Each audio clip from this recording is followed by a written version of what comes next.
America honors the heroes of Bastogne, the 101st Airborne Division.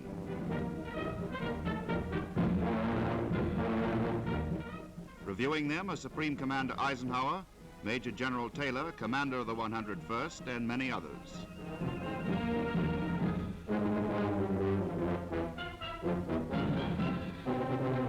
Never before has a whole division won the presidential citation.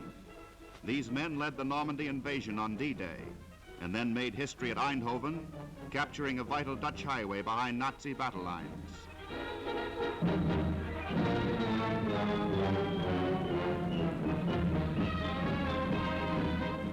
Marlene Dietrich, on an entertainment tour for the troops, watches the ceremony somewhere in the battle zone as General Eisenhower affixes the citation to the divisional standard.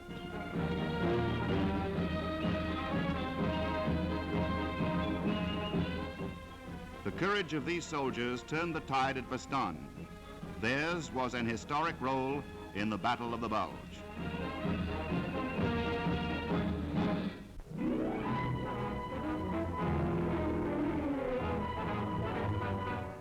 This 12,000-pound earthquake bomb, which sank the Tirpitz, is dwarfed by a new 22,000-pounder, the world's biggest bomb developed by the RAF.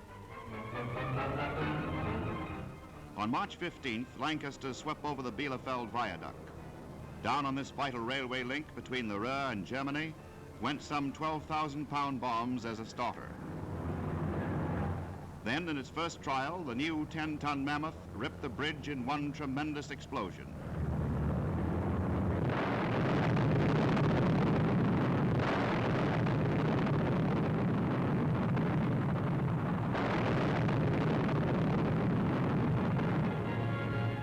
Reconnaissance pictures show 6 spans completely demolished.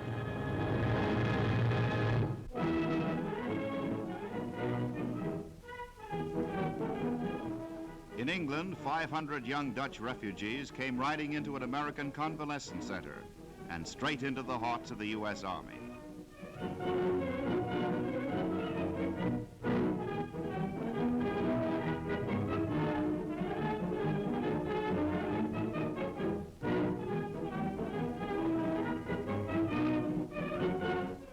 For each youngster, there was a soldier comrade, and the visit started with a hearty lunch. There was affection transcending language barriers between the Americans who had been wounded in action and the undernourished little evacuees from the Netherlands battle zones.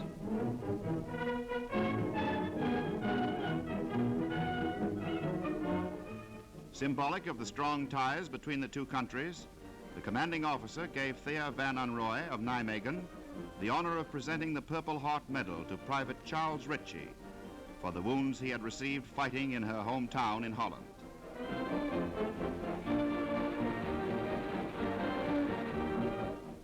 But the most fun was poking around the fuselage of a flying fortress.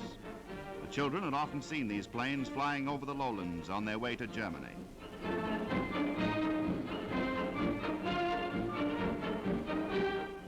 When the day ended, the soldiers gave candy they had saved from their rations to their little guests as a farewell gift. But most precious of all, the children carried away with them the deep and abiding friendship of their fighting allies from America.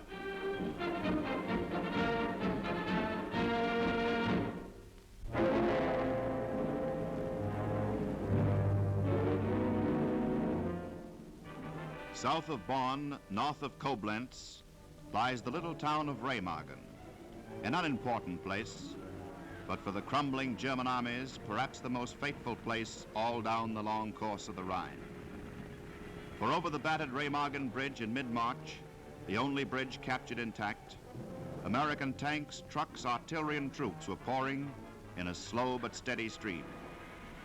In the first days, before the bridgehead was safely established, engineers worked desperately to repair the twisted girders before the bridge collapsed. They measured the time in hours first, then in days. And while they worked, the divisions of the First Army passed to the East Bank.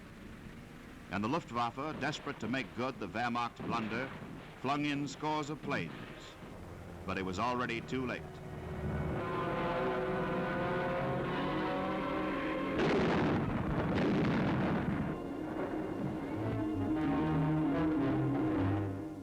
When the bridge went down 10 days after its capture, collapsed from the weight of transport over its damaged girders, for the enemy, the worst had already been done.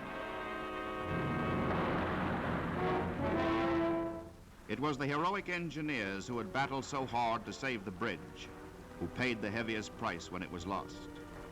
Flung headlong into the water, some were drowned, some died of injuries, some were seriously hurt and were pulled out more dead than alive.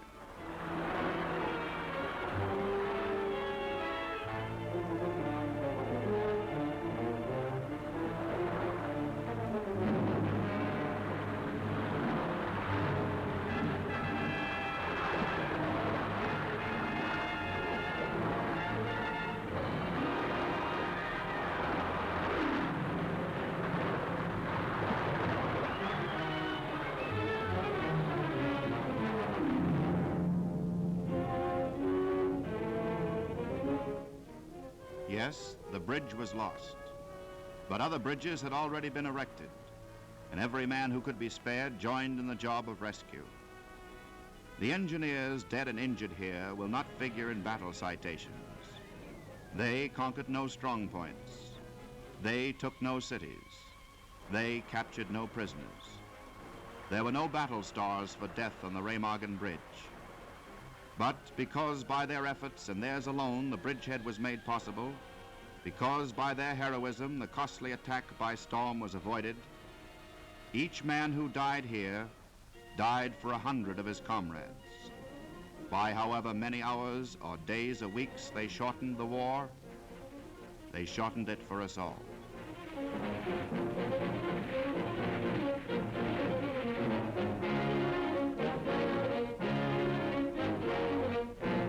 The Remagen bridgehead is established.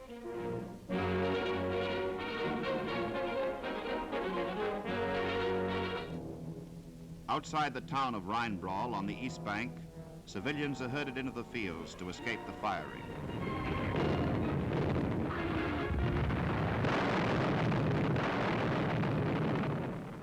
North to the Bonn Plain, south to the Frankfurt Gap, the First Army moves forward, outflanking the whole central Rhine line of the weakening German armies. Meanwhile, cutting into the Saar Basin from north and south, Allied armies tore great holes in the enemy line.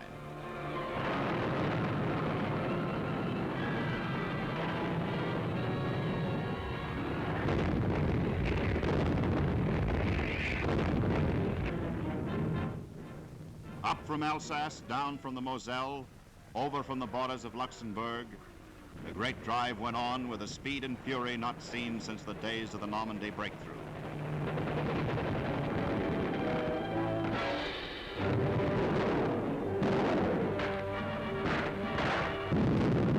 And the prisoners came in their hundreds and thousands, dispirited and beaten men. Bonn fell, and Mainz, and Worms and Kaiserslautern, and the great city of Coblenz, where the Moselle flows into the Rhine. Here there was a short, bitter fight. Into this city, battered by bombing and shell fire, the tanks went in, routing out the enemy from his strong points. This was a pattern victory, the sort that comes with such speed, the enemy is left bewildered and utterly lost.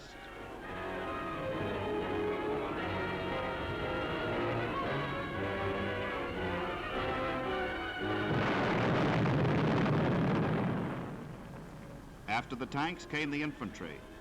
From house to house, cleaning out the snipers, the machine gun nests, there was no stopping them, for they knew that this was to be the last great action before the Allied armies struck over the Rhine.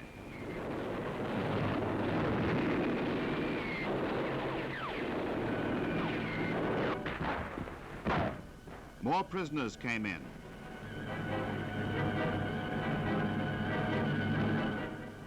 Some had already changed into civilian clothing, but it did them little good.